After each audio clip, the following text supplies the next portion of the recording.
নাই টেলিফোন নাই রে প্রিয় নাই রে টেলিগ্রাম, বন্ধুর কাছে মনের খবর কেমনে পৌঁছাইতাম।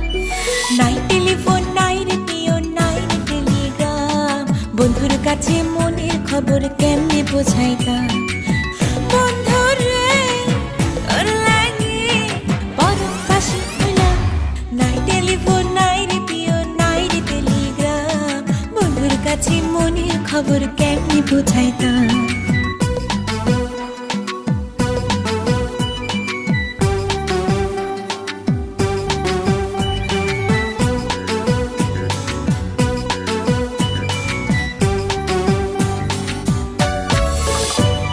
শিমুল যদি আমি হইতাম শিমুল